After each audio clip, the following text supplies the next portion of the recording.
আমরা এখন মোরেলগঞ্জে কুঠিবাড়ি আছে। কুঠিবাড়িটা আপনাদেরকে একটু ঘুরে দেখাবো, আসেন আমার সাথে।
খুলনা বিভাগের সর্ববৃহৎ উপজেলা মোরেলগঞ্জ।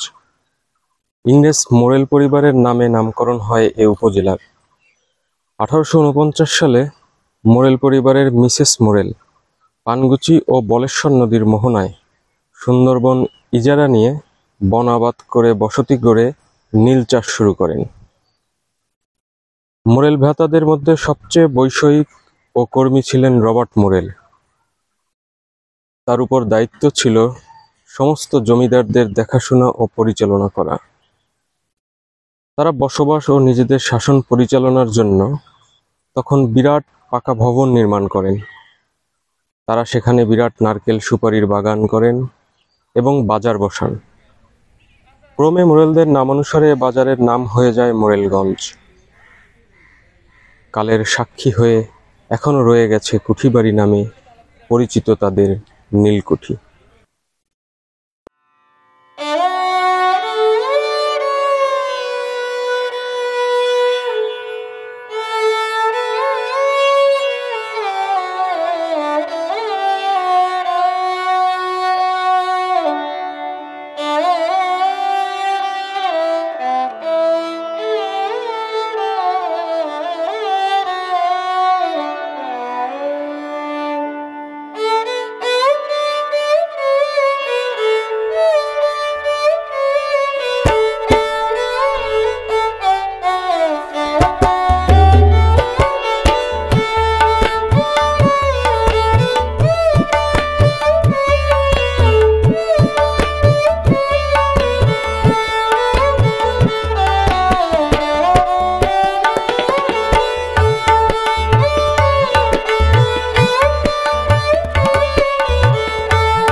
মোরেলগঞ্জের এই ঐতিহাসিক কুটিবাড়ি সম্পর্কে আপনি কিছু যা জানেন বলেন তো।